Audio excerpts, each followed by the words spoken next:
এবং আপনাদেরকে মনে করিয়ে দেই যে আমি যে লাল জুলাই গানটা লিখেছিলাম, আপনারা অনেকেই জানেন যে অস্ট্রেলিয়ার অ্যাক্টিভিস্ট রাহাত শান্তনু ভাই, এই লোকটার কথা না বললেন না। এই আন্দোলনের শেষের 15টা দিন প্রত্যেকটা দিন রাতে আমাকে ফোন করতেন রাহাত শান্তনু ভাই, যিনি অস্ট্রেলিয়ার বড় অ্যাক্টিভিস্ট। এবং উনি একমাত্র লোক যে সারাদিনের মধ্যে একবার বলতেন যে তুমি তোমার ওয়াইফের খবর ভুলে যেও না। তো ওনার কথা আমি এখন মনে করছি। তো উনি আমাকে ফোন করে বললেন যে তুমি একটা র্যাপ গান লেখো। আমি তো সাধারণত জানেন আমি কবিতা লিখি, আমার কবিতার বই বের হয়েছে। তো আমি বললাম ভাই আমি তো র্যাপ গান কখনো লিখি নাই। বলে না তুমি লেখো, তুমি পারবা।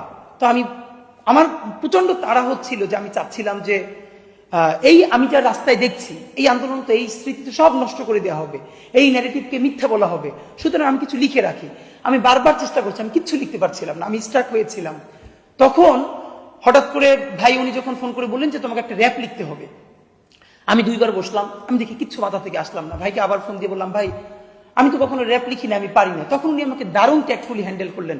উনি বললেন কি আচ্ছা শোনো, তোমার গান লিখতে হবে না, তুমি তো এই গত 10 দিন ধরে রক্তের মধ্যে দাঁড়িয়ে আছো। কারণ আমি যা দেখতাম প্রতিদিন ওনাকে এসে বলতাম যে ভাই আমি আমার সামনে দেখতেছি কি হচ্ছে। তখন উনি বললো তোমার কোনো গান লেখা লাগবে না, তুমি ধরো আজ থেকে 50 বছর পর বাংলাদেশের মানুষ জানবে না আজকে কি হয়েছে, তুমি ইতিহাস লেখো, তুমি কি দেখছো, তুমি কিসের মধ্যে দাঁড়িয়ে আছো সেইটা লেখো, তাতে গান হলে হোক না হলে না হোক। এই যখন আমাকে বললো আমি লিখতে শুরু করলাম। আমি কি দেখেছি অদ্ভুত ব্যাপার, 1 ঘন্টা পরে আমি যা লিখলাম, এরপরে আমি দেখলাম যে আমার সারা শরীর কাঁপছে, আমি কান্না করছি। এবং ভাইকে আমি পাঠানোর পরে উনি আমাকে বলল তুমি তো আমাদের রাবণ মিয়া। এই কথাটা আমার মনে আছে, কারণ আমি এটা গান হয়ে উঠবে কি উঠবে না এটা আমার চিন্তা ছিল না, আমার মাথায় ছিল আমি যা দেখেছি। এর মধ্যে এরকম আছে লাখে, আপনারা জানেন যে হাতটা আছে পাটা নাই, পা আছে তো হাতটা নাই, আঙুলগুলো কাইটে পড়ছে, আমার বলার শক্তি নাই, মরার আগে আমার আর কি দেখাইবা খোদা, কইতে পারো এই ডাইনিটা কোন নমরুদের চোদা।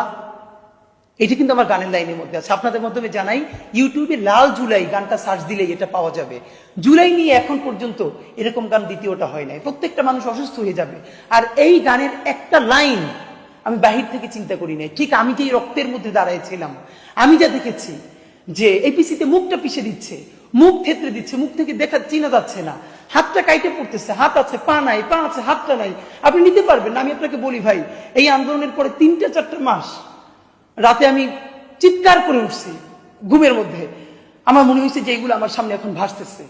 তো এই গানটা শুনলে এখনো আমি কেঁপে উঠি। আপনাদেরকে অনুরোধ করি যে লাল জুলাই গানটা, এটা আমার লেখা, ইনকিলাব মঞ্চের ফিচারিং, আপনারা প্লিজ শুনবেন। তো এই হয়ে হয়ে তো বাংলাদেশ স্বাধীন হয়ে গেল।